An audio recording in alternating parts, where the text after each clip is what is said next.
Next standard है ऐसे 500, ऐसे 500।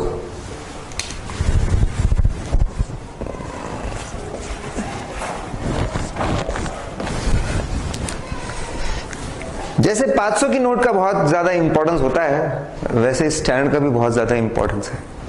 सर ये तो बहुत ही फटा हुआ था, कोई बात नहीं, चलिए। ऐसे 500 है ऑडिट एविडेंस पे, ठीक है। If you go to audit evidence, हम लोग हमारा जो कोर ऑडिट प्रोसेस है, जो हम काफी बार रिपीट करते हैं हर जगह पे, बराबर, तो वो मैं आपको बता दूं फिर से। अगर आप इसके बारे में और जानना चाहते हैं तो ऐसे 200 के लेक्चर के बाद उसी का लेक्चर है कोर ऑडिट प्रोसेस, वो आप देख सकते हैं, ठीक है। What is this core audit process? किसी भी ऑडिट में हम जाते हैं, कोर ऑडिट प्रोसेस, तो सबसे पहले हम लोग क्या करते हैं कोर ऑडिट प्रोसेस में? सबसे पहले हम लोग करते हैं रिस्क असेसमेंट। सबसे पहले होता है रिस्क असेसमेंट। हम रिस्क असेस करते हैं कि ऑडिट में कहां पे फ्रॉड्स, कहां पे एरर्स, कहां पे गलतियां हो सकती है। We go for risk assessment.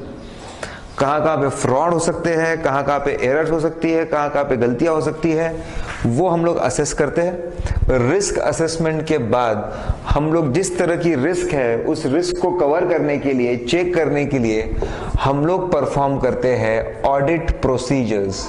We perform audit procedures, हम ऑडिट प्रोसीजर्स परफॉर्म करते हैं, बराबर।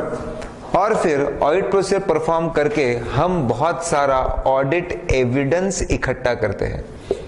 We collect lot of evidence, audit evidence हम लोग इकट्ठा करते हैं, ठीक है। और एविडेंस को एनालाइज कर करके हम लोग कंक्लूड करते हैं and we give our opinion in audit report. Audit report हम लोग बनाते हैं, कंक्लूजन्स ड्रॉ करते हैं, then we make audit report. तो एक कोर ऑडिट प्रोसेस है। हर बार जब ऑडिट पे हम जाते हैं तो रिस्क असेसमेंट्स होती है, गलतियां कहां पे हो सकती है, फ्रॉड कहां हो सकते हैं, कहां एरर हो सकते हैं। फिर उसको, ये हमारी जो रिस्क है इसको चेक करने के लिए सही में ऐसा हुआ है नहीं, गलतियां हुई है नहीं, उसके लिए हम ऑडिट प्रोसेस डिजाइन करते हैं। ऑडिट प्रोसेस डिजाइन करके वहां से बहुत सारा एविडेंस इकट्ठा करते हैं। We collect loads of evidence, बहुत सारा एविडेंस इकट्ठा करते हैं और फिर एविडेंस इकट्ठा कर करके हम उसको एनालाइज करते हैं and then ultimately we conclude, we make audit report. हम लोग क्या बनाते हैं? ऑडिट रिपोर्ट बनाते हैं।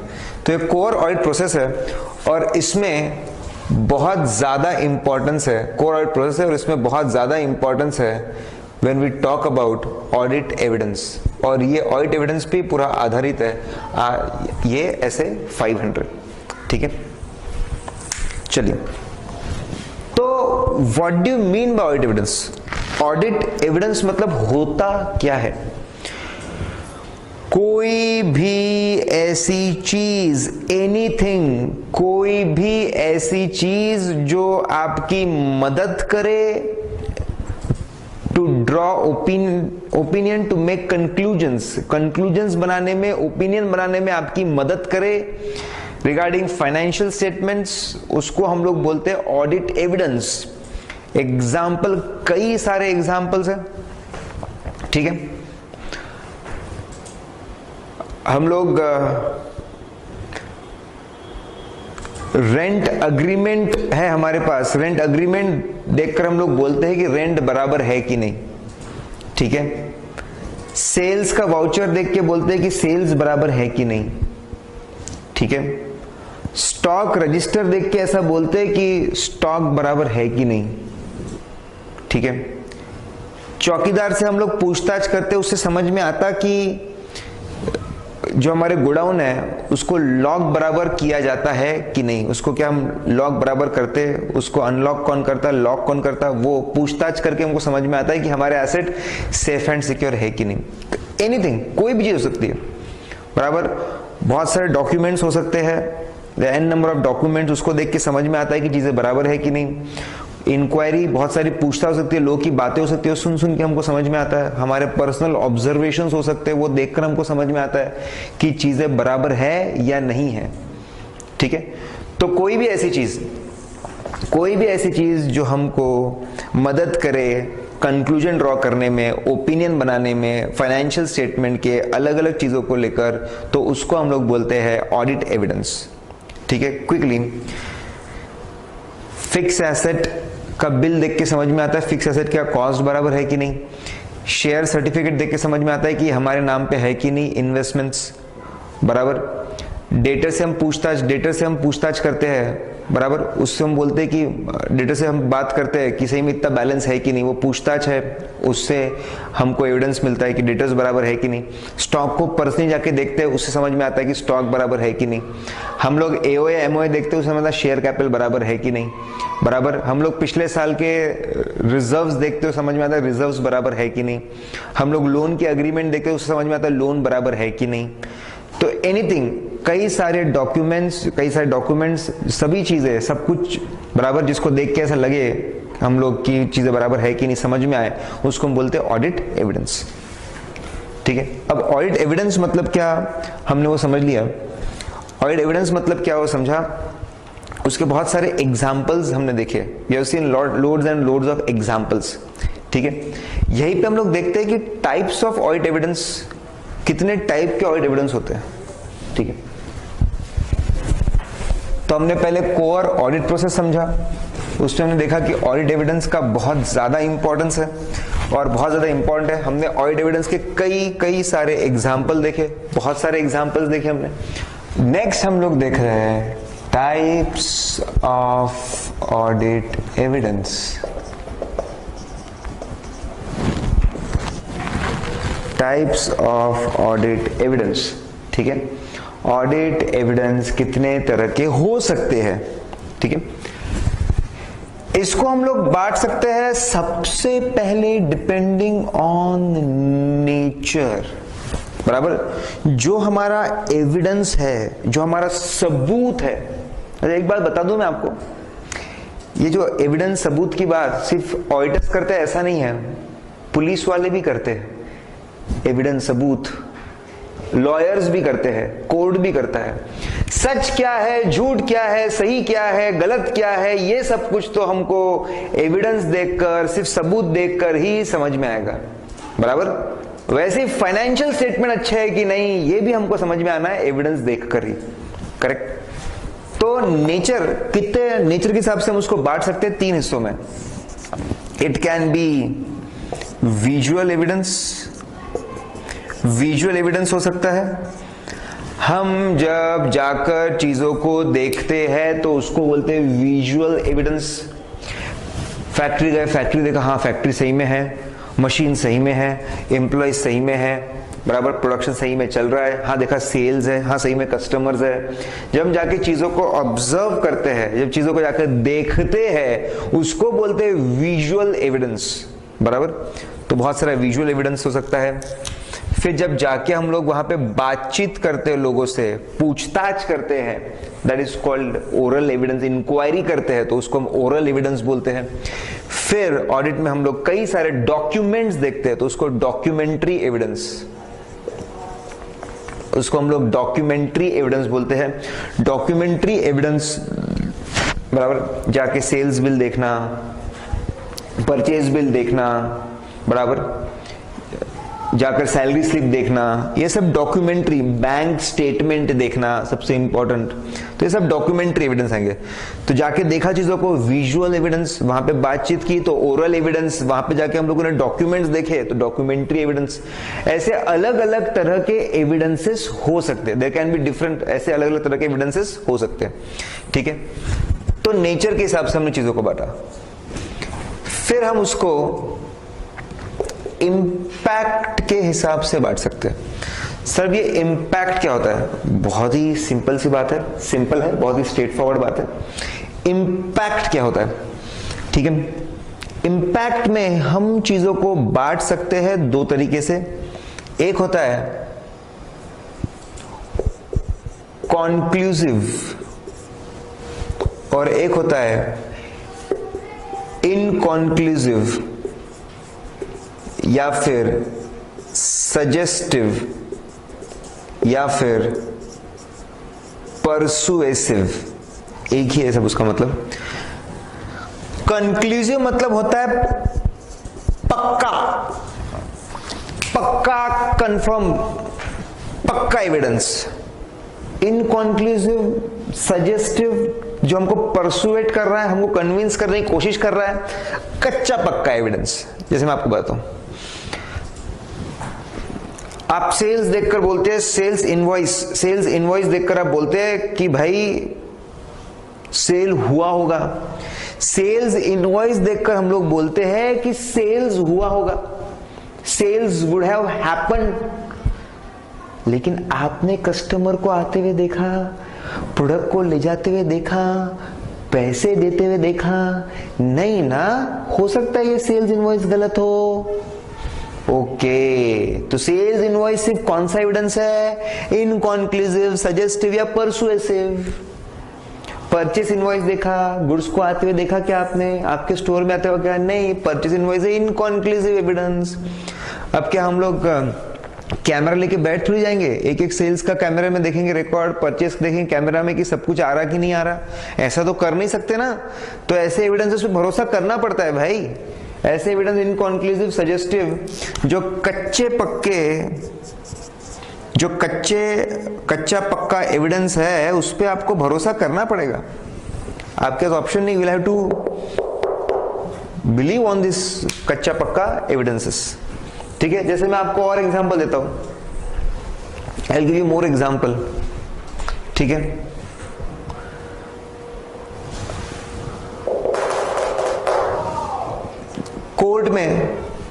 कोर्ट में लेकिन पक्का एविडेंस लगता, कॉन्क्लूसिव, कच्चा पक्का नहीं चलता। किसी का खून हो गया, मर्डर हो गया, एक रूम में मर्डर हो गया रूम में, और मर्डर हुआ है, और लास्ट एंट्री आपकी थी, तो सामने वाले वकील ने इल्जाम लगाया कि आपने लास्ट एंटर किया है तो आपने ही खून किया होगा। ये मुझे परसुएड कर रहा है, ये मुझे सजेस्ट कर रहा है, ये मुझे बता रहा है कि आप ही खूनी हो। तो सजेस्टिव और परसुएसिव कच्चे पक्के एविडेंस से तो आप फंस रहे हो। लेकिन लॉयर, जज बोलेंगे नहीं, ये तो सिर्फ गए तो उन्होंने खून कर दिया, ऐसा जरूरी नहीं है। ठीक है, लेकिन फिर एक बंदा बोलता है रुक जाइए, मैंने किसी और को खून करते देखा है, ये है वो आदमी। अब किसी ने खून करते देखा है एक्चुअली, तो वो कौन सा एविडेंस है? कॉन्क्लूसिव, बराबर। तो जो एकदम पक्का एविडेंस है वो है कॉन्क्लूसिव। जहां पे थोड़ा कम ज्यादा हो सकता है, that will be inconclusive, suggestive, persuasive, कच्चा पक्का एविडेंस। ये बात समझिए आपको। ऑडिट में हम दोनों तरह के एविडेंस लेके चलते हैं, लेकिन अधिकतर जो होते हैं वो सजेस्टिव भी होते हैं। बहुत सारे सजेस्टिव होते हैं क्योंकि इतना हमारे पास टाइम, मनी, एनर्जी नहीं है कि हम हर जगह पक्का एविडेंस लिए। ठीक है, लेकिन कोर्ट ऑफ लॉ में हमेशा पक्का एविडेंस होता है, तो ऑडिट में ये भी एविडेंसेस चलते हैं। फिर तीसरा है सोर्स के हिसाब से हम चीजों को बांट सकते हैं। हम किसके हिसाब से चीजों को बांट सकते हैं? सोर्स के हिसाब से। मतलब अगर कंपनी के अंदर ही एविडेंस बना है, अगर कंपनी के अंदर एविडेंस बना है, कंपनी के सिस्टम्स, कंपनी के एम्प्लॉय द्वारा ये बनाया गया है, अगर ऐसा है तो वो इंटरनल एविडेंस होगा। तो वो क्या होगा? Internal evidence.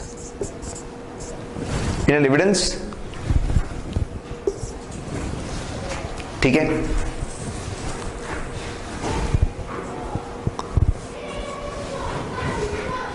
लेकिन अगर ऐसा है कि बाहर से आया है, बाहर के लोगों ने उसको बनाकर भेजा है, तो वो कौन सा एविडेंस होगा? एक्सटर्नल एविडेंस, बराबर। जैसे मैं आपको बताऊं, परचेस इनवॉइस बाहर के लोगों ने बना के हमको दिया, तो वो कौन सा एविडेंस है? एक्सटर्नल। सेल्स इनवॉइस हमारे लोगों ने बनाया, वो कौन सा एविडेंस है? इंटरनल, बराबर। डिलीवरी मेमो सामने ने बना के हमको भेजा, वो क्या हो गया? एक्सटर्नल। गुड्स रिसीव्ड नोट हमने खुद ने बनाया, जीआरएन हमने खुद ने बनाया, तो वो क्या हो गया? इंटरनल। तो जो चीजें बाहर से आ रही है वो एक्सटर्नल एविडेंस, और जो हम खुद बना के, हमारे लोग हमारे सिस्टम बना के रेडी हमारे पास हमने खुद बनाया, तो वो क्या बोलते हैं? Internal evidence. बहुत इंपॉर्टेंट डिस्टिंग्विश करना, क्योंकि हम जो एविडेंस हम खुद बना रहे हैं इंटरनल एविडेंस, उस पर थोड़ा भरोसा कम हो सकता है क्योंकि उसको मैनिपुलेट करना बहुत आसान है, लेकिन जो बाहर से आ रहा है उसको मैनिपुलेट करना बहुत मुश्किल है। It's difficult to manipulate it. ठीक है, ये बात समझिए आपको। चलिए फिर से देखते हैं types of audit evidence. Nature के हिसाब से जाके चीजों को देखो, विजुअल बातचीत करो, ओरल डॉक्यूमेंट देखो, डॉक्यूमेंट्री, इंपैक्ट के हिसाब से, कॉन्क्लूसिव पक्का यही है यही है यही सच है बाकी सब झूठ है, तो कॉन्क्लूसिव एविडेंस। लेकिन अगर ऐसा है कि इनकॉन्क्लूसिव, मतलब थोड़ा कच्चा पक्का है, सजेस्ट कर रहा है, परसुएट कर रहा है, कंफर्म नहीं है, तो इनकॉन्क्लूसिव, सजेस्टिव, परसुएसिव एविडेंस ऑडिट में दोनों तरह चलते हैं। जो हमारे लोग बना रहे हैं, हमारी सिस्टम बना रहे हैं, कंपनी में से आ रहा है, दैट इज इंटरनल एविडेंस, और जो बाहर के लोग बना रहे हैं दैट इज एक्सटर्नल एविडेंस। अभी हमने देखा कि core audit process, risk assess करना, प्रोसीजर्स परफॉर्म करना, एविडेंस को इकट्ठा करना और कंक्लूजन रिपोर्ट बनाना, सबसे कोर प्रोसेस। उसमें एविडेंस की बहुत ज्यादा अहमियत है। ठीक है, जो कंक्लूजन्स बनाने में हमारी मदद करता है, ये कोई भी ऐसी चीज जो कंक्लूजन बनाने में हमारी मदद करे वो ऑडिट एविडेंस।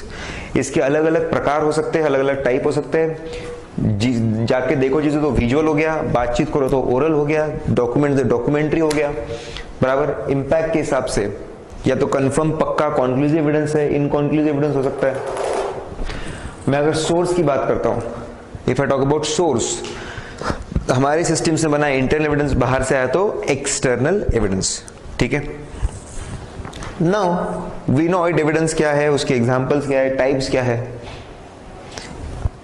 इनको इकट्ठा कैसे किया जाए, how to collect all these evidences, इसको इकट्ठा कैसे करें, हाउ टू कलेक्ट बहुत सारी जो एविडेंसेस है इनको इकट्ठा कैसे करें।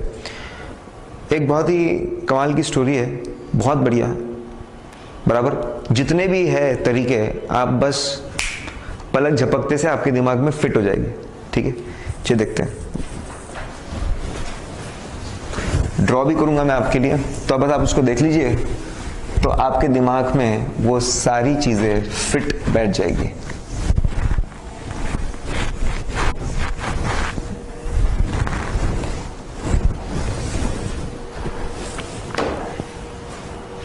ठीक है, लेट्स सी।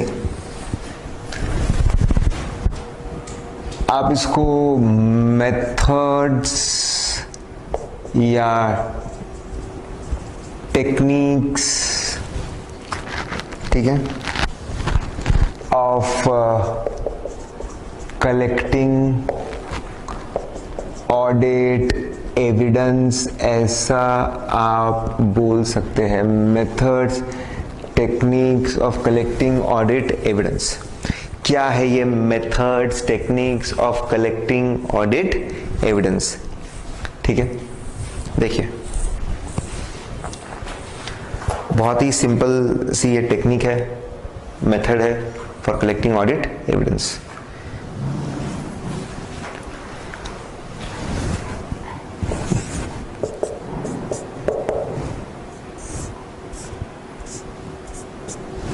ठीक है, ये हमारे आमिर खान है,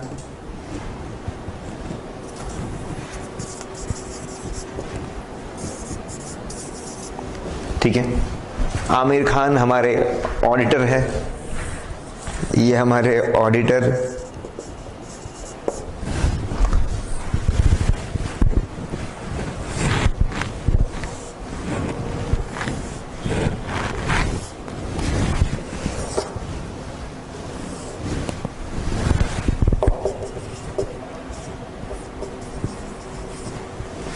हमारे ऑडिटर साहब फैक्ट्री घूमने गए, फैक्ट्री को देख रहे हैं, फैक्ट्री के अंदर की चीजों को देख रहे हैं, तो ये एक प्रोसेस है, इसको हम लोग बोलते हैं ऑब्जर्वेशन।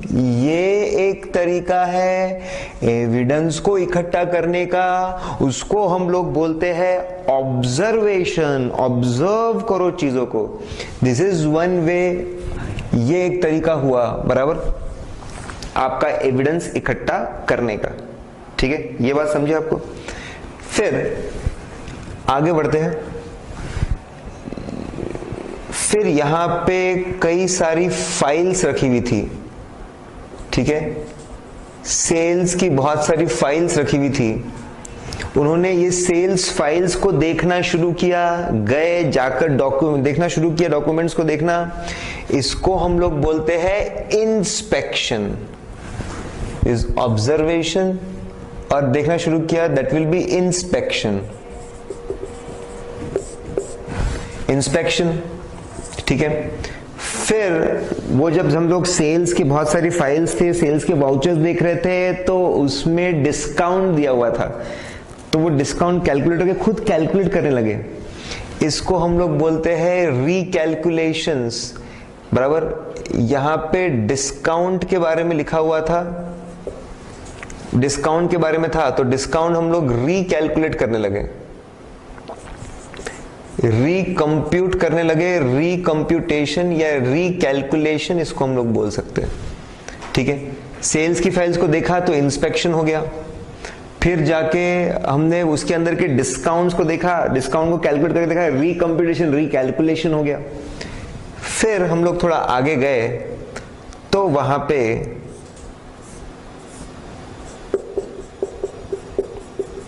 लैपटॉप रखा था। ठीक है, लैपटॉप रखा था और बोला था कि ये अकाउंटिंग के लिए इस्तेमाल किया जाता है, अकाउंटिंग के लिए हम यूज करते हैं। तो हम लोगों ने फिर से एंट्री पास करके देखी कि अकाउंटिंग बराबर होती कि नहीं। इसको बोलते हैं रीपरफॉर्मेंस। अगर कुछ चीजें हम दोबारा करके देखते हैं उसको हम लोग क्या बोलते हैं, रीपरफॉर्मेंस। ये भी एविडेंस इकट्ठा करने का तरीका है, जानने का तरीका है कि चीजें सही है या नहीं, गलत है कि नहीं, ये जानने का जरूर बराबर। फिर अगर हम लोग बात करते हैं, then if we go and see, यहां पे एक एम्प्लॉय था बराबर, यहां पे एम्प्लॉय था, तो इससे हम लोगों ने बहुत सारी पूछताछ की। एम्प्लॉय से हम लोगों ने बहुत सारी पूछताछ की, बहुत सारी पूछताछ की, तो ये क्या हो गया, इंक्वायरी। एम्प्लॉय से हमने बहुत सारी पूछताछ की तो इंक्वायरी हो गई। इंक्वायरी कर करके भी आप एविडेंस इकट्ठा कर सकते हैं, पता लगा सकते हैं कि सही क्या है और गलत क्या है। भाई ऑडिट का तो नाम ही वहां से आया, ओडायर, मतलब टू लिसन, सुनना बराबर। इंक्वायरी करिए। फिर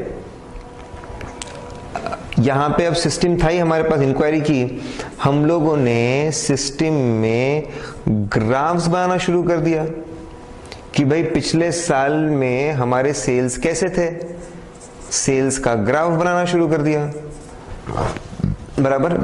ग्राफ्स, रेशियोज यूज करना, इसको बोलते हैं एनालिटिकल प्रोसीजर्स।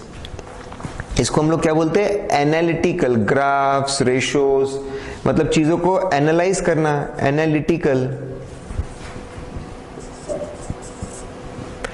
एनालिटिकल प्रोसीजर्स, ठीक है। एनालिटिकल प्रोसीजर्स ये भी एक तरीका है, ठीक है।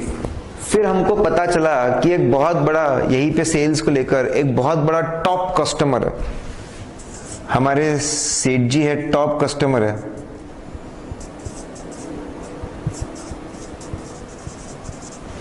टॉप कस्टमर है, हमने उनसे चिट्ठी मंगाई कि बताइए आपका बैलेंस कितना है, कंफर्मेशन कि बताइए आपका कितना बैलेंस, आप खुद बताइए आपका रिसीवेबल कितना है, कंफर्मेशन। ये एक तरीका है एविडेंस इकट्ठा करने का, ठीक है। फिर जो हमारा नया प्रोडक्ट जो लॉन्च हुआ है, ठीक है, नया जो प्रोडक्ट लॉन्च हुआ है उस पे कुछ लोगों ने केस कर दिया है, कुछ लोगों ने केस कर दिया कि ये तो डुप्लीकेट है, ये तो नकली है, किसी की कॉपी है, आपने ये कॉपी किया, वो कॉपी किया, ऐसे कई सारे इल्जाम लगाए, हमारे ऊपर पेनाल्टी लगा दी है 100 करोड़ की, कॉन्टिंजेंट लायबिलिटी। नया प्रोडक्ट, न्यू प्रोडक्ट हमने तो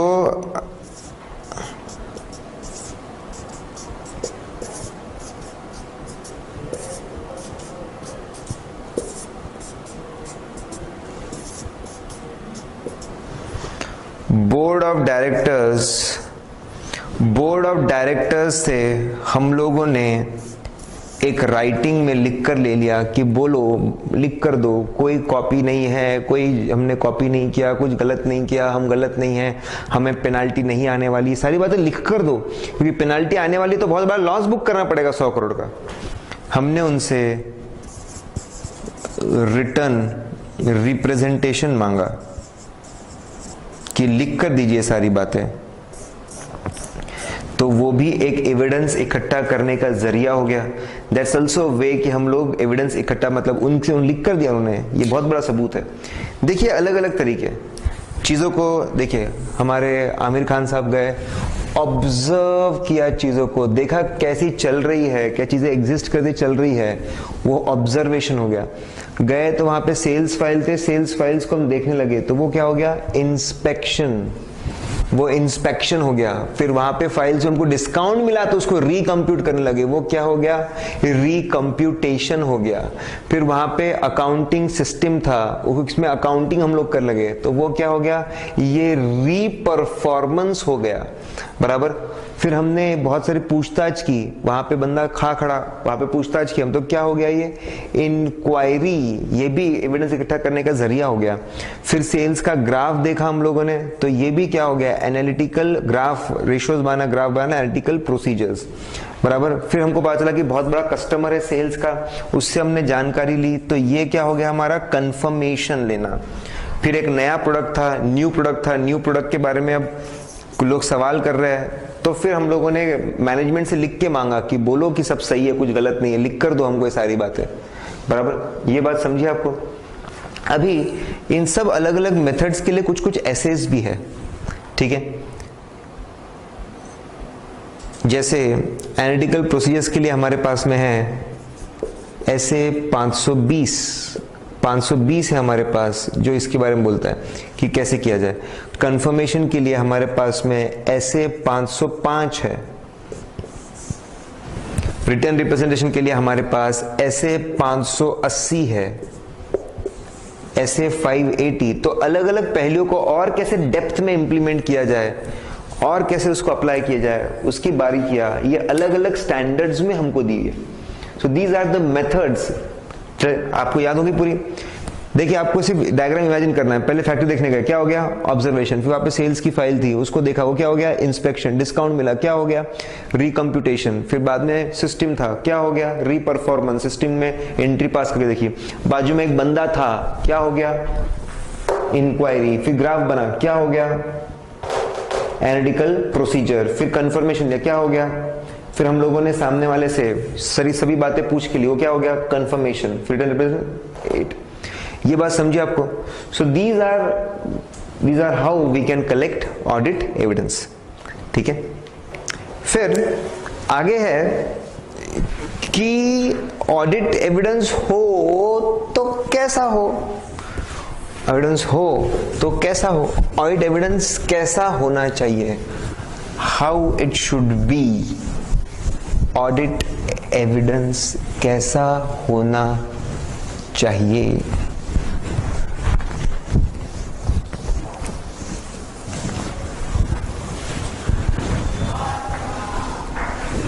ऑडिट एविडेंस कैसा हो, ठीक है।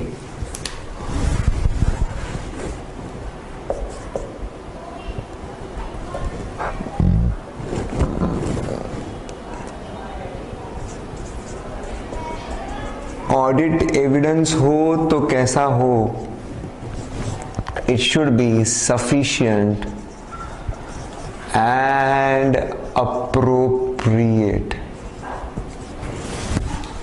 ऑडिट एविडेंस कैसा हो, सफिशिएंट हो और अप्रोप्रिएट हो। बार बार लगातार हर बार जगह जगह आपको यही मिलेगा कि एविडेंस हो तो कैसा हो, sufficient and appropriate, sufficient and appropriate, sufficient and appropriate.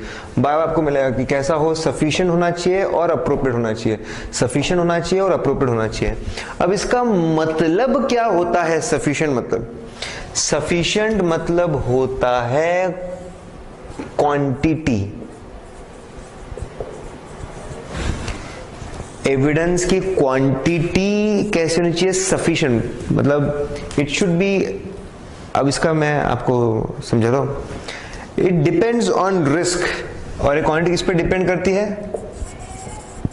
Depends on risk also. Risk अगर ज्यादा हो तो क्वांटिटी भी ज्यादा होनी चाहिए, रिस्क अगर कम हो तो क्वांटिटी भी कम होनी चाहिए। ठीक है, एक सिंपल सा एग्जांपल बताता हूं।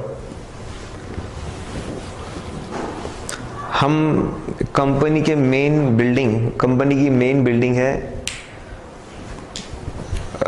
50 करोड़ रुपए की, 50 करोड़। पिछले 4 साल से हम ऑडिट कर रहे हैं और वो बिल्डिंग को हम लोग देख रहे हैं। पिछले 4 साल से हम ऑडिट कर रहे हैं और उस बिल्डिंग को हम लोग देख रहे हैं। ठीक है, उसी में पूरा कामकाज चलता है, बाहर उसी बिल्डिंग में जाते हैं, वहीं पे पूरा कामकाज होता है, वहीं पे पूरी चेकिंग होती है। बहुत पहले की बिल्डिंग है, उसके अग्रीमेंट्स है, सब कुछ है, एवरीथिंग इज देयर। हम लोग बहुत पहले से पिछले ऑडिट में भी ये सब देख चुके हैं, उसके अग्रीमेंट्स देख चुके हैं, उसका लीगल टाइटल देख चुके हैं, उसके ऊपर उस पर चार्ज तो नहीं है वो भी हम लोग देख चुके हैं। We have seen everything about it. अब इस बिल्डिंग को लेकर डाउट्स, इस बिल्डिंग को लेकर कोई खास डाउट्स नहीं है। हर साल डेप्रिसिएशन चेक कर लेते हैं, रिस्क बहुत कम है, तो बस देख लिया, डेप्रिसिएशन चेक कर लिया, काफी है। मैं बता रहा हूं कि एक ऐसी बिल्डिंग है जिसमें पिछले 3-4 साल से हम हर बार जा रहे हैं, हम ऑडिटर्स हैं, हम जानते हैं कंपनी की बिल्डिंग है, सब कुछ बराबर है, कोई लीगल केस नहीं है, कोई डाउट्स नहीं है उसके ऊपर, ये हमारी ही बिल्डिंग है, इट्स आवर बिल्डिंग, बराबर हमारी ही बिल्डिंग है ये। तो उसमें हम लोग ज्यादा से ज्यादा सिर्फ क्या चेक करेंगे? हम लोग ज्यादा से ज्यादा हम लोग सिर्फ डेप्रिसिएशन चेक कर लेंगे। We will just check depreciation, बस, उससे ज्यादा एविडेंस की जरूरत नहीं है। फिर हमको पता चला कि यूएस में हमने 50 करोड़ की बिल्डिंग खरीदी, इस साल खरीदी। सही में खरीदी क्या? सही में ऐसी बिल्डिंग एग्जिस्ट करती है क्या? फोटोज कहां है? एम्प्लॉयज है क्या वहां पे? हमारे वेबसाइट पे अपलोडेड है क्या? यूएस में हमारे कोई कॉन्टैक्ट, सही में ऐसी बिल्डिंग दिखती है क्या आपको? सही में इन्हीं की बिल्डिंग है क्या? उसका लीगल टाइटल कहां पे है? लीगल टाइटल में इसी कंपनी का नाम है क्या? अग्रीमेंट कहां पे? अग्रीमेंट में हमारा नाम है क्या?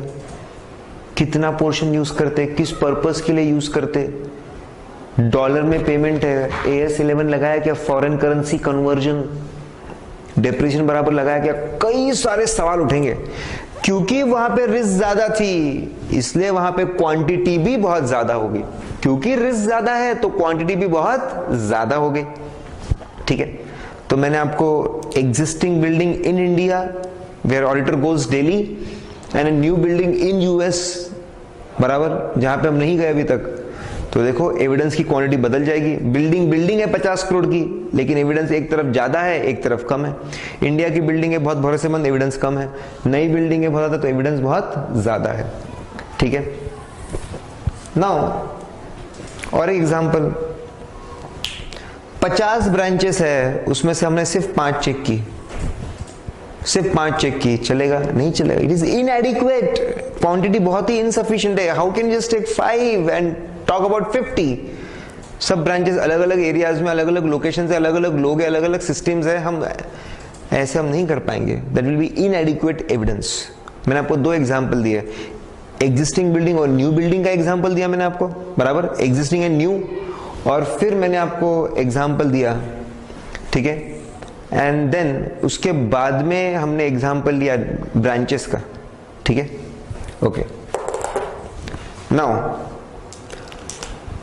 अब क्वांटिटी की बात हमने की, अप्रोप्रिएट मतलब क्या होता है?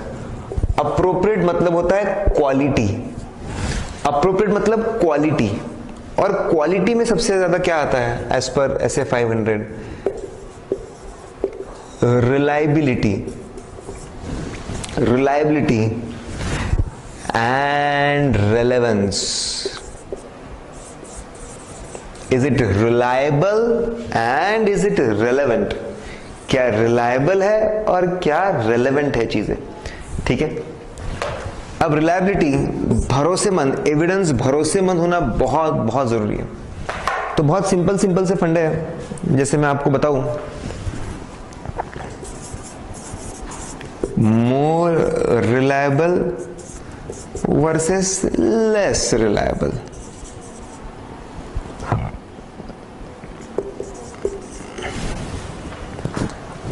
ठीक है, बाहर से आने वाला evidence is more reliable, external evidence जो है, एक्सटर्नल एविडेंस जो है वो मोर रिलायबल है, ज्यादा रिलायबल है as compare to internal evidence. ठीक है, अगर बात करें तो ये मोर रिलायबल है।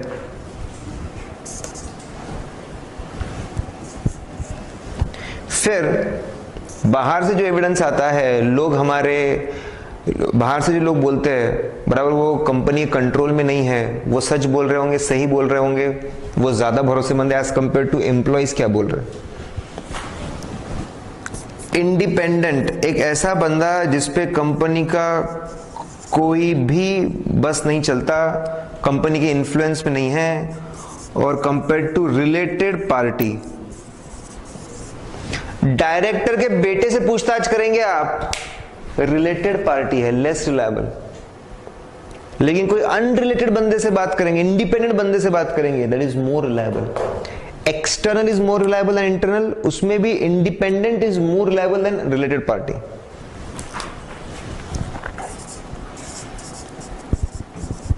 Original evidence is more reliable, original बहुत ज्यादा रिलायबल है as compare to duplicate. Original evidence is more reliable as compare to duplicate, बराबर। ओरिजिनल एविडेंस, हमारे पास ओरिजिनल बैंक स्टेटमेंट ज्यादा भरोसेमंद है as compare to to xerox copy. Original agreement is more reliable. आप तो जानते हैं कि जेरोक्स को, डुप्लीकेट फोटोकॉपी को मैनेज करना बहुत आसान है, इट्स वेरी सिंपल। ठीक है, उसके बाद documentary evidence is more reliable than oral evidence. Documentary जो एविडेंस है वो कई गुना ज्यादा बेहतर है, बराबर, as compare to oral evidence. Document जो लिखा हुआ है, क्योंकि उसको पलट नहीं सकते आप, ओरल तो कोई भी आदमी कभी भी पलट सकता है। सो डॉक्यूमेंट्री लिखा हुआ जो है वो ज्यादा रिलायबल है। ठीक है, फिर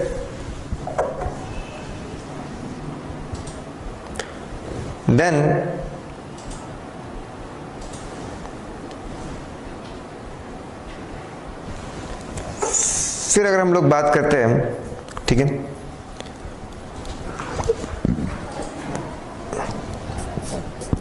डायरेक्टली ऑब्टेन्ड बाय ऑडिटर, कोई बीच में नहीं आया, कोई बीच में, as compare to through client, client के जरिए हमने इकट्ठा किया। ठीक है, हम खुद जाके बाहर से कुछ चीजें लेके आए, वो ज्यादा रिलायबल है एज कंपेयर टू क्लाइंट लेके आया जानकारी, करेक्ट। एक्सटर्नल ज्यादा भरोसेमंद है, इंडिपेंडेंट वाला ज्यादा भरोसेमंद है जो इन्फ्लुएंस में नहीं है, ओरिजिनल वाला ज्यादा भरोसेमंद है, डॉक्यूमेंट्री ज्यादा भरोसेमंद है, डायरेक्टली जो मिला वो ज्यादा भरोसेमंद है। अगर स्ट्रॉन्ग इंटरनल कंट्रोल सिस्टम है, इंटरनल कंट्रोल सिस्टम, ठीक है, मतलब अगर हमारे अकाउंटिंग सॉफ्टवेयर अगर बहुत स्ट्रॉन्ग है तो उससे निकले हुए आउटपुट ज्यादा भरोसेमंद है as compare to weak internal control system, जो बहुत ज्यादा वीक कंट्रोल्स है, उस पर हम भरोसा कर नहीं सकते। ठीक है, ये बात समझी आपको? तो रिलायबिलिटी, एक्सटर्नल ज्यादा भरोसेमंद, इंडिपेंडेंट ज्यादा भरोसेमंद, ओरिजिनल ज्यादा भरोसेमंद, डॉक्यूमेंट्री ज्यादा भरोसेमंद, डायरेक्टली जो मिला वो ज्यादा भरोसेमंद है, और जो स्ट्रॉन्ग इंटरनल कंट्रोल सिस्टम है वो ज्यादा भरोसेमंद है। ठीक है, फिर बारी आती है रेलेवेंस की। ऑडिट एविडेंस हो तो कैसा हो? जो रेलेवेंट हो, जिसमें सारी रिलेटेड बातें, जितनी रिलेटेड चीजें थी वो सारी की सारी कवर्ड हो। एवरीथिंग शुड बी कवर्ड, बराबर सारी बातें कवर्ड हो, तो उसको हम लोग बोलते हैं रेलेवेंट। ठीक है, उसको हम लोग रेलेवेंट बोलते हैं। देखिए रेलेवेंट में अब क्या क्या आएगा, कौन सी बातें? ठीक है, डायरेक्शन ऑफ टेस्टिंग, मैं जिसको बोलूंगा purpose of testing, direction of testing जिसको मैं बोलूंगा पर्पस ऑफ टेस्टिंग। मतलब क्या? सपोज हम लोग, एक सिंपल सा एग्जांपल, सपोज हम लोग, हमको ऐसा शक है कि कुछ क्रेडिटर्स छूट गए, कुछ परचेस को जानबूझकर रिकॉर्ड नहीं किया, ऐसा लोग कुछ क्रेडिटर्स छूट गए। Creditors are understated. क्रेडिटर्स क्या है? अंडरस्टेटेड है। अगर क्रेडिटर्स अंडरस्टेटेड है, ये हमारा शक है। अगर क्रेडिटर्स क्या है? अंडरस्टेटेड। अगर क्रेडिटर्स अंडरस्टेटेड है, हमारा शक है। ठीक है, तो एग्जिस्टिंग क्रेडिटर्स को चेक करके फायदा नहीं है। जो परचेसेस है उसको चेक करना चाहिए कि वहां से कुछ अनरिकॉर्डेड मिलता है क्या। इफ मेरा शक है कि क्रेडिटर्स अंडरस्टेटेड, एग्जिस्टिंग क्रेडिटर्स को चेक मत करो ज्यादा। Other information, other than that information, other purchases, last year purchases, last year creditors, उसको ज्यादा चेक करो। सी, मेरा पर्पस क्या था? मेरा पर्पस था कि वेदर क्रेडिटर्स आर अंडरस्टेटेड, बराबर। तो उसके लिए एग्जिस्टिंग क्रेडिटर्स नहीं, अदर क्रेडिटर्स की ज्यादा चेकिंग करनी पड़ेगी। अदर परचेसेस, लास्ट ईयर के परचेसेस, क्रेडिटर्स, उसकी ज्यादा चेकिंग करनी पड़ेगी। ठीक है, तो डायरेक्शन ऑफ टेस्टिंग पे डिपेंड करता है कि रेलेवेंट, सारी रेलेवेंट चीजें, असर्शंस शुड बी कवर्ड। अब काफी बच्चों के मन में होता है ये असर्शन मतलब क्या होता है? What do you mean by assertions? सुनिए,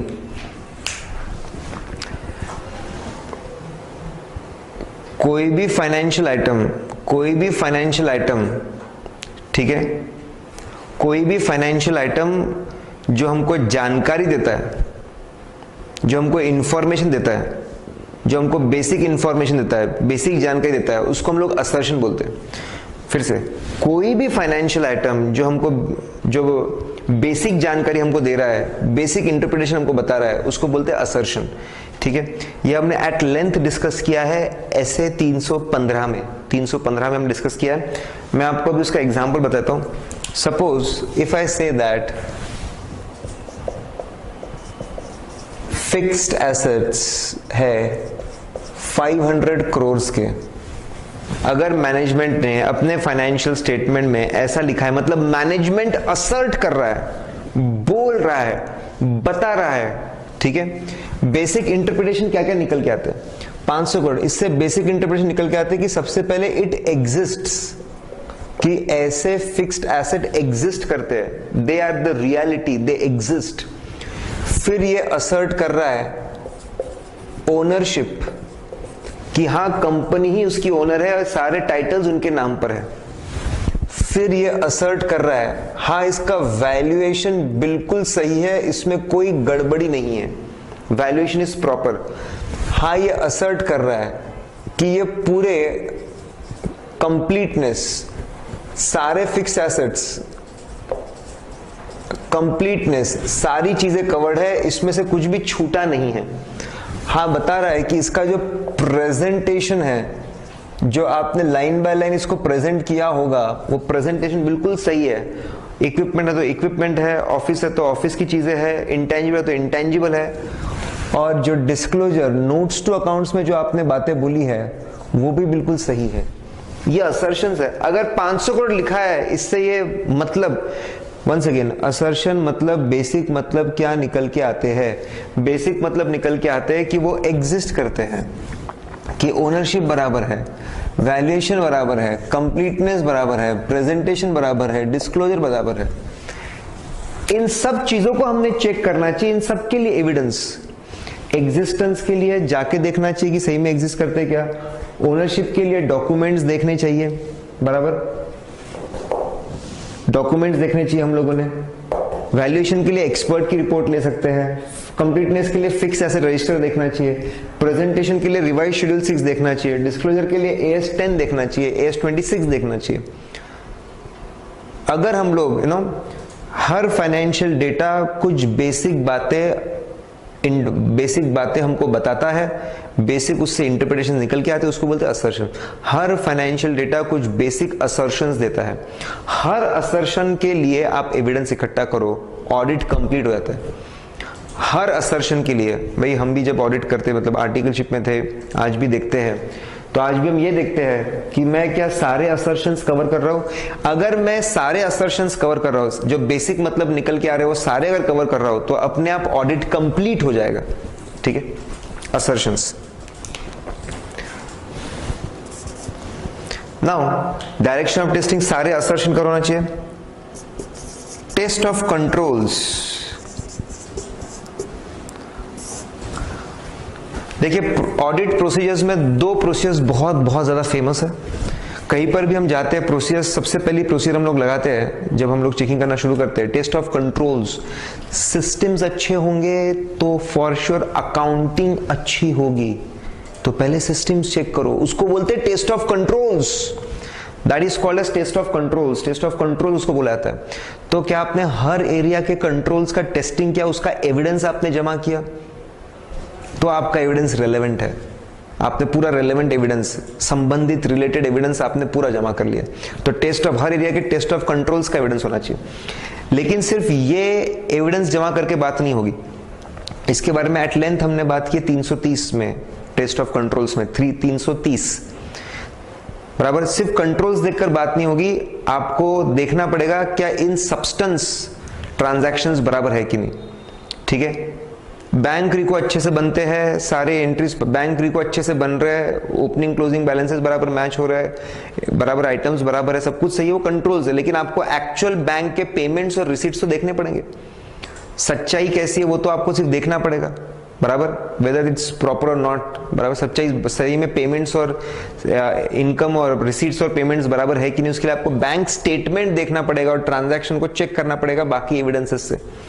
उसको बोलते हैं, सिर्फ कंट्रोल्स देखना काफी नहीं होता, सिर्फ कंट्रोल्स देखना काफी नहीं होता, हमको चीजों को सब्सटैंशिएट करना पड़ेगा,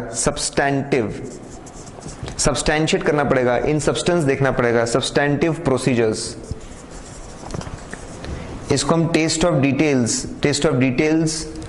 ठीक है, test of details and analytical procedure, जैसे दो पार्ट आते हैं। ठीक है, तो ये भी पूरी चीजें कवर होनी चाहिए। पैरेलल एग्जांपल भी है, घर खानदान देखा सामने वाले का, बहुत अच्छा है, बस क्या शादी कर लेंगे? घर खानदान देखा आपने, घर बहुत अच्छा है, गाड़ी बहुत अच्छी है, शादी कर लेंगे आप? उसको बोलते टेस्ट ऑफ कंट्रोल। घर खानदान अच्छा है तो कैंडिडेट भी अच्छा होगा, लेकिन आपको जाके एक्चुअल बात करनी पड़ेगी। आंखें ऐसी निकली तो क्या करोगे, बराबर, त का फ हो जाता तो फिर आप क्या करोगे? फॉटकट, अगर ऐसा हो गया तो क्या करोगे? एक्चुअल जाके बात तो करनी पड़ेगी ना, मिलना तो पड़ेगा।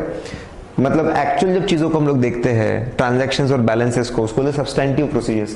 ये अगर सारी चीजें कवर है, डायरेक्शन ऑफ टेस्टिंग के हिसाब से, पर्पस के हिसाब से चीजें कवर्ड है, असर्शन सारे कवर हो रहे हैं, कंट्रोल्स पूरे कवर हो रहे हैं, एक्चुअल चेकिंग कवर हो रही, तो हम उसको बोलेंगे कि एक रेलेवेंट, रिलेटेड एविडेंस जो सारी चीजें कवर करता है उसको बोलते हैं रिलेटेड रेलेवेंट एविडेंस। तब सारी चीजें कवर हो जाएगी। तो एविडेंस हो तो कैसा हो? Sufficient, appropriate. सफिशिएंट मतलब क्वांटिटी, रिस्क ज्यादा, एविडेंस ज्यादा। दो एग्जांपल दिए थे, एग्जिस्टिंग बिल्डिंग और नई बिल्डिंग यूएस की, और ब्रांच वाला एग्जांपल था। क्वालिटी हो तो कैसी हो? रिलायबल और रेलेवेंट हो। रिलायबल, एक्सटर्नल ज्यादा रिलेवेंट है, इंडिपेंडेंट ज्यादा रिलेवेंट है, ओरिजिन ज्यादा रिलेवेंट है, डॉक्यूमेंट्री ज्यादा रिलेवेंट है, डायरेक्टली मिला ज्यादा रिलेवेंट है, स्ट्रॉन्ग इंटरनल कंट्रोल सिस्टम वो भी ज्यादा रिलेवेंट है, वो भी ज्यादा रिलायबल है। सॉरी, रिलेवेंट मतलब direction of testing, direction of testing, अगर जो पर्पस है उसके हिसाब से करो चेकिंग, सारे असर्शंस कवर करो, टेस्ट ऑफ कंट्रोल्स कवर करो, सब्सटेंटिव प्रोसेस कवर करो, सब कुछ कवर करोगे, then it is a relevant audit, बराबर, तब हम बोले क्वालिटी बेहतर है। ठीक है, ये बात समझ में आपको? ओके, चलिए अभी तक हम लोगों ने ऑडिट एविडेंस कोर प्रोसेस देखा, ऑडिट एविडेंस का मतलब समझा, उसके एग्जाम्पल्स देख लिए, उसके टाइप्स देख लिए, कैसे उसको कलेक्ट करना वो देख लिया, और ऑडिट एविडेंस हो तो कैसा हो, सफिशिएंट और अप्रोप्रिएट हो, वो भी हमने देख लिया। अब कुछ इंपॉर्टेंट पैराग्राफ्स है इस ऐसे के, पैराग्राफ 8, पैराग्राफ 9, पैराग्राफ 10, पैराग्राफ 11, बराबर। चलिए देखते हैं कि ये पैराग्राफ्स क्या बोलते हैं। पैराग्राफ 8 है जो हमको बताता है कि relying on work done by management expert, क्या फंडा है ये? अगर मैनेजमेंट ने, कंपनी ने अपने उनके खुद के मदद के लिए फाइनेंशियल स्टेटमेंट बनाने के लिए कोई एक्सपर्ट अगर अपॉइंट किया है, देन एक्सपर्ट इज अपॉइंटेड, ठीक है, तो उसको हम लोग बोलते हैं मैनेजमेंट एक्सपर्ट। ठीक है, person appointed by management to assist them in making financial statements. जैसे एग्जांपल देता हूं कि सपोज एम्प्लॉय संबंधित जो लाइबिलिटीज है, liability for gratuity, bonus, pension and retirement benefits, बराबर। हमने अग्रीमेंट, सभी एम्प्लॉयज के अग्रीमेंट साइन होते हैं, उसमें इतनी सारी बातें, बोनस के बारे में बातें लिखी है, ग्रेचुइटी के बारे में बातें लिखी है, रिटायरमेंट बेनिफिट्स के बारे में बातें लिखी है, हम आपको पेंशन देंगे, रिटायरमेंट के बाद हम आपको घर देंगे, हम आपको मेडिकल खर्चे के लिए पेमेंट करेंगे, इतनी सारी बातें लिखी हुई है उसमें।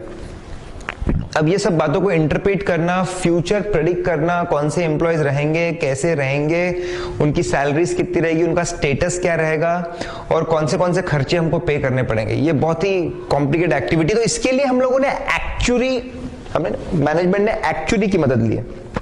ठीक है, अब एक्चुअली भाई साहब ने रिपोर्ट देते हैं, हम एक्चुअली मैनेजमेंट ने एक्सपर्ट को अपॉइंट किया है, और उनकी रिपोर्ट पढ़ने से पहले बराबर, हम लोगों को अगर उस पर भरोसा करना है, उनकी रिपोर्ट पे भरोसा करना है, तो कुछ बातें हमको देखनी पड़ेगी। क्या देखना पड़ेगा? कॉम्पिटेंस देखना पड़ेगा। कॉम्पिटेंस मतलब क्या? उनकी काबिलियत, बराबर। एजुकेशन है, क्वालिफिकेशन है, ट्रेनिंग है क्या, एक्सपीरियंस है क्या, एक्सपर्टीज है क्या, बराबर। क्या उनके पास में रिक्वायर्ड एक्सपर्टीज है, उसको बोलते हैं कॉम्पिटेंस। कैपेबिलिटीज, बराबर। क्या उनके पास, वो खुद बहुत कॉम्पिटेंट है, क्या उनको सही समय दिया गया, क्या उनके पास में टाइम अवेलेबल है क्या, वैसी टीम अवेलेबल है क्या, वैसे इक्विपमेंट्स अवेलेबल है क्या, बराबर। समय, टीम, रिसोर्सेस, ये सारी चीजें अवेलेबल है क्या, will you be able to deliver in this assignment. Competent हो आप, लेकिन क्या इस असाइनमेंट पे आप डिलीवर कर पाएंगे? ऑब्जेक्टिविटी मतलब बीइंग अनबायस्ड, ऑब्जेक्टिव मतलब बीइंग अनबायस्ड, कहीं पर भी कंपनी संबंधित नहीं, डायरेक्टर से कोई संबंध नहीं, एम्प्लॉय से कोई संबंध नहीं, अगर ऐसे है, अनरिलेटेड लोग हैं, बराबर, अनबायस्ड लोग हैं, तो इन पे हम ज्यादा भरोसा कर सकते हैं। कॉम्पिटेंस देखेंगे, एक्सपर्टीज, कैपेबिलिटी, क्या इस सिचुएशन में आप डिलीवर कर पाएंगे, इस समय में, ये लोकेशन पे, बराबर, इस लोकेशन पे आप डिलीवर कर पाएंगे। उनको हमने यूएस से बुलाया, क्या यूएस जैसी चीजें यहाँ पे अवेलेबल है? क्या इस सिचुएशन में, इस लोकेशन में, इस देश में, इस जगह पे आप क्या डिलीवर कर पाएंगे? कैपेबिलिटी संबंधित ना हो तो अच्छा, आपको ऑब्जेक्टिव बचेगा। अंडरस्टैंडिंग हिज वर्क, उनका काम समझेंगे, उनके कैलकुलेशंस, उनके जो वर्किंग पेपर्स है वो देखेंगे, शीट्स है वो देखेंगे, उनके बात को समझेंगे। आपने कौन से अकाउंट AS 15 लगाया, कौन से तौर तरीके लगाए आपने, कौन से अजम्पशंस लिए, वो सब देखेंगे। अगर चलता है तो उस पर भरोसा करना पड़ेगा। फिर अप्रोप्रिएट फॉर रेलेवेंट असर्शन, क्या उनकी रिपोर्ट वो सारी बातें कवर करती जो हमको चाहिए थी? तो अच्छी बात है, जैसे कभी कभी नहीं करती। उन्होंने अपने रिपोर्ट में क्या लिखा है कि जितनी ये लाइबिलिटीज लिखी है वो सही है, अरे लेकिन मुझको तो कंप्लीटनेस चाहिए था, अग्रीमेंट के हिसाब से क्या सारी लायबिलिटीज कवर्ड है? नहीं, उनके रिपोर्ट में ऐसा लिखा कि सारी लायबिलिटीज कवर्ड है, उनके रिपोर्ट में सिर्फ इतना लिखा है ये जो लायबिलिटीज है वो सही है। अरे आपने सिर्फ gratuity, bonus, pension, leave encashment cover किया, रिटायरमेंट बेनिफिट की कुछ, लेकिन बाकी भी तो बहुत सारी चीजें हो सकती थी, इसका पेमेंट करना पड़ेगा। क्या उनकी रिपोर्ट हमारे जो डाउट था, हमारा जो प्रॉब्लम था उसको सॉल्व कर पा रहा है? हमारा जो शक था असर्शन पे कि क्या ये सही, बराबर हर डेटा कुछ ना कुछ असर्ट करता है, कोई ना कोई जानकारी देता है, क्या वो चेकिंग हो रही है उसकी? ये तीन चीज देखनी पड़ेगी, उनकी कॉम्पिटेंस, उनकी कैपेबिलिटी, उनकी ऑब्जेक्टिविटी, उन्होंने काम कैसे किया, क्या उनकी रिपोर्ट हमको सेटिस्फाई कर पा रही है। अगर ये सब कुछ सही है तो हम मैनेजमेंट के काम पे भरोसा करेंगे, नहीं तो नहीं करेंगे। अच्छा, ऑडिटर भी कभी कभी एक्सपर्ट को अपॉइंट करते हैं, वो कवर होता है ऐसे 620 में। 620 में हम देखेंगे अगर ऑडिटर खुद अपॉइंट करता है एक्सपर्ट को, that will be covered in ऐसे 620। ठीक है। फिर अगर हम बात करते हैं using information produced by entity, of course audit करते करते कि कई बार लगातार हमको जानकारी यूज करनी पड़ती है जो एंटिटी हमको बना के देता है। फॉर एग्जांपल मैं आपको बताता हूं, डेटर्स की लिस्टिंग ली हमने, डेटर्स की लिस्ट ली, अब हमको लाके दी। अभी डेटर्स की लिस्ट क्या सही है? Is it a complete list? अगर ये कंप्लीट लिस्ट है तो total of the debtors list should match with the debtors ledger का टोटल। क्या ऐसे बोलता है कि जब भी आपको जानकारी दी जाए आपको क्या चेक करना है? Completeness. Is this information complete? Debtors के लिस्ट का टोटल और पूरा जो डेटर्स लेजर है उसका टोटल, इट शुड मैच। अगर मैच कर रहे तो बहुत बढ़िया, लेकिन अगर मैच नहीं कर रहे तो चिंता की बात है। अगर ये मैच नहीं हो रहे बराबर तो चिंता की बात है, बराबर नहीं है। Is it accurate? कुछ डेटर्स के बैलेंस उठाए, लेजर से चेक कर लिए, इज इट एक्यूरेट? बराबर कोई कंफर्मेशन डेटर्स ने हमको लिखकर भेजा था, हमारे इतने बैलेंस है, उससे मैच कर लीजिए। जो भी इंफॉर्मेशन आपके सामने पेश की जाएगी क्या वो कंप्लीट है कि नहीं वो देखना चाहिए, वो एक्यूरेट है या नहीं वो भी देखना चाहिए। बात समझिए आपको? It should be complete as well as accurate. उसके बाद आपने ऑडिट प्रोसेस शुरू करना चाहिए। First you should go for completeness and then you should go for accuracy and then you should go ahead. बराबर कि जो उन्होंने जानकारी हमको बना के दी है, जो डॉक्यूमेंट्स बना के दिए, जो स्टेटमेंट्स बना के दिए, are they complete and accurate? बराबर। एंड इज द इंफॉर्मेशन, कभी कभी क्या होता है कि वो ही लोग, बराबर, दे ओनली प्रिपेयर इंफॉर्मेशन, वही लोग इंफॉर्मेशन को प्रिपेयर करते हैं, ठीक है, और उनकी हम यूज करते हैं ऑडिट में, सर कैसे? उनके सेल्स ग्राफ बने हुए पिछले 5 साल का सेल्स ग्राफ, उनका सेल्स ग्राफ है एरिया वाइज। ईस्ट में पिछले 5 साल कैसे, वेस्ट में कैसे, साउथ में कैसे, नॉर्थ में कैसे, एरिया वाइज। क्या ये चलेंगे हमारे चेकिंग के लिए कि इससे ज्यादा डिटेल्ड हमको चाहिए था?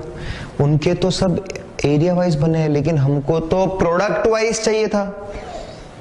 एरिया में भी हमको प्रोडक्ट वाइज चाहिए था, एरिया में भी हमको कैसा चाहिए था? प्रोडक्ट वाइज, कि भाई ईस्ट में प्रोडक्ट वाइज है क्या बराबर सेल्स, वेस्ट में प्रोडक्ट वाइज है क्या, साउथ में प्रोडक्ट वाइज है क्या, नॉर्थ में प्रोडक्ट वाइज है क्या सेल्स बराबर?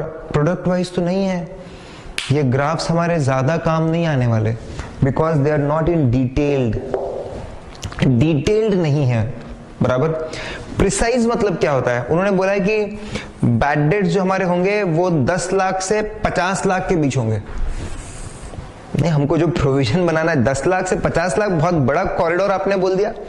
आप और एनालिसिस करके बताइए और जानकारी करके, 10 से 50 नहीं चाहिए हमको, 2-3 लाख का रेंज चलता है, 40 लाख का रेंज नहीं हो सकता। It has to be precise, एकदम प्रिसाइज इंफॉर्मेशन चाहिए, टू द पॉइंट इंफॉर्मेशन चाहिए कि डाउटफुल डेट कितना।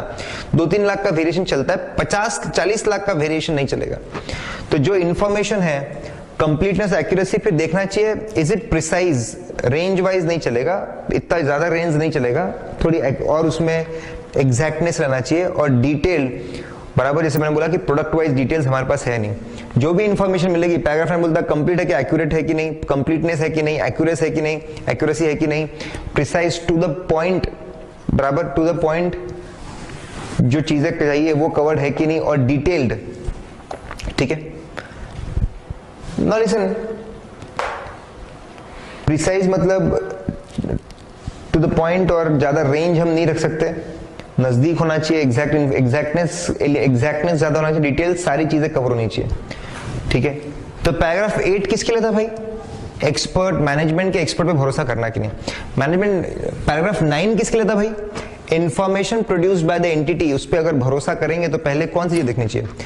कंप्लीट है कि नहीं, एक्यूरेट है कि नहीं वो देखना पड़ेगा, प्रिसाइज और डिटेल्ड है कि नहीं वो देखना पड़ेगा, para 9। Para 10, selecting items for testing, जब हम चेकिंग करते हैं, जब हम सिलेक्शन करते हैं, आइटम सिलेक्ट करते हैं, चेक करते हैं हम लोग, सिलेक्टिंग आइटम्स फॉर टेस्टिंग, ठीक है। तो हमको 3 चीजें आप कर सकते हैं, क्योंकि अगर आपको सफिशिएंट चाहिए एविडेंस तो क्वांटिटी, तो आपको सिलेक्शन बराबर, आप 3 तरीके से आगे बढ़ सकते हैं। कौन से चीजों को, सिलेक्टिंग आइटम्स मतलब कौन से चीजों को चेक करना। You can go for 100% selection, 100% selection कर सकते हैं। देखिए, हमको सफिशिएंट एविडेंस चाहिए, क्वांटिटी सफिशिएंट चाहिए, क्वांटिटी बराबर चाहिए, क्वांटिटी बराबर चाहिए, तो आप किस तरीके से चीजों को सिलेक्ट करो इंपॉर्टेंट है। 3 तरीके हो सकते हैं, हमको स्टैंड बताता है। There can be 3 ways of selecting items for testing. 100% items, ये कहां पे हो सकता है? Few large value items. इस साल हमने 3 प्रॉपर्टीज खरीदी, एक 50 करोड़ की, एक 80 करोड़ की, एक 70 करोड़ की। 50, 80, 70 हमने खरीदी, फ्यू लार्ज वैल्यू, इसमें भी क्या 1-2 चेक करना, कुछ ही चीजें और इतनी बड़े बड़े वैल्यू के हैं वो हमने पूरा चेक कर लेना चाहिए।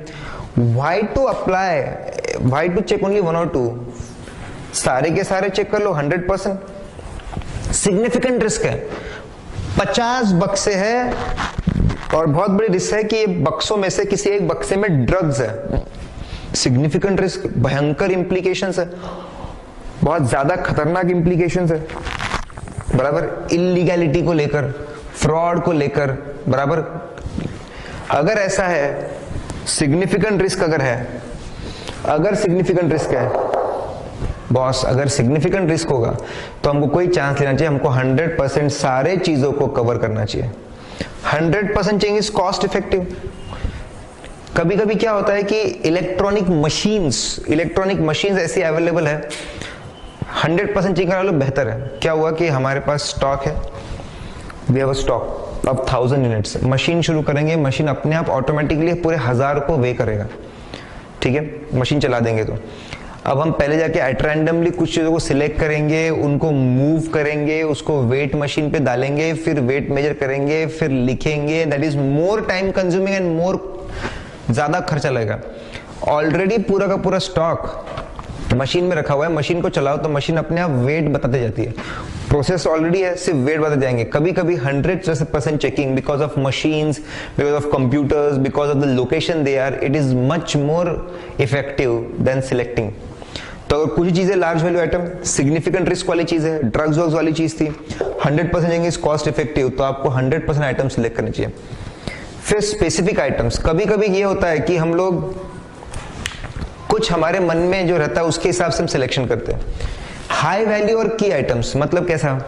हमको लगता है कि यार हमको ऐसा मानना है, हमारा high value 50 lakh high value items, एक 50 लाख का सेल था, सिलेक्ट कर लो।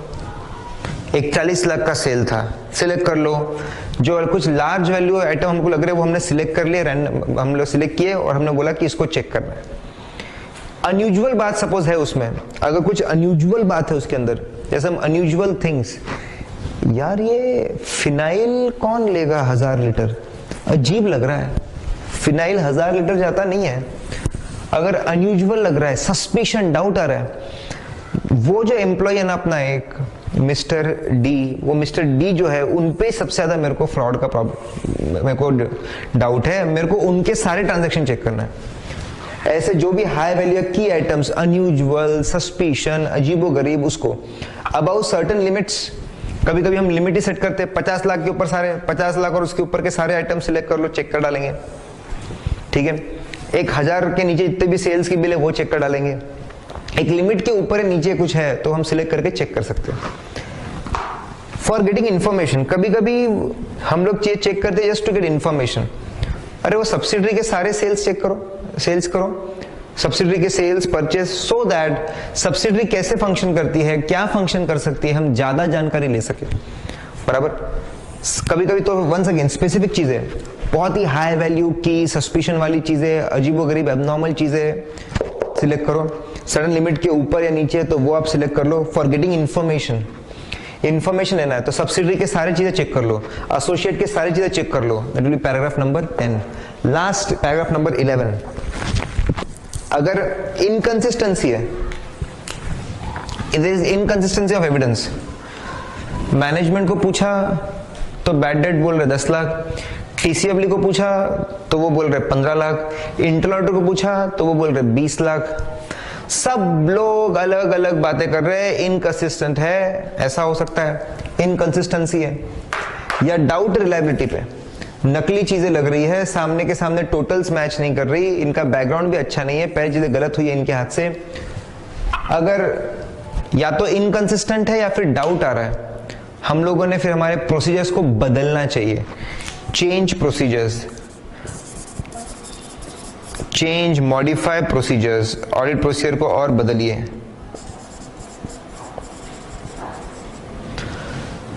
बराबर। हो सकता है इसके बाद हम इंटरनल पे ज्यादा, इंटरनल एविडेंस पे कम भरोसा करें, एक्सटर्नल एविडेंस पे ज्यादा भरोसा करें, एंड सो ऑन। बदलिए अपने प्रोसीजर्स को, और अगर फिर भी रिजॉल्व नहीं होता तो आगे जाके फिर शायद हमको will have to modify our audit report, उसमें कुछ निगेटिव पॉइंट्स लिखने पड़ेंगे।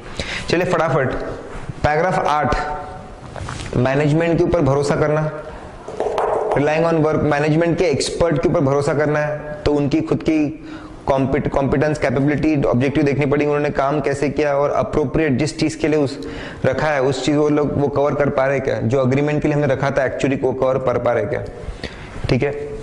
Using information produced bye entity, हमेशा देखो कंप्लीट और एक्यूरेट है कि नहीं, प्रिसाइज और डिटेल्ड है कि नहीं, कंप्लीट, एक्यूरेसी, प्रिसाइज, डिटेल्ड है कि नहीं, ठीक है। 100% सिलेक्शन हो सकता है, large value item significant 100% checking is cost effective, कई पे स्पेसिफिक हाई वैल्यू ओनली की आइटम हो सकते हैं, अबाउट सर्टेन लिमिट वाली चीजें हो सकती है। एंड फॉर गेटिंग इन्फॉर्मेशन, सिर्फ सब्सिडरी की चीजें चेक कर रहे हैं, सिर्फ एसोसिएट की बातें चेक कर रहे हैं ताकि हम उनकी और जानकारी ले सके। इनकंसिस्टेंसी है तो चेंज करो ऑडिट प्रोसीजर्स को, ठीक है। वी आर थ्रू विथ ऐसे 500।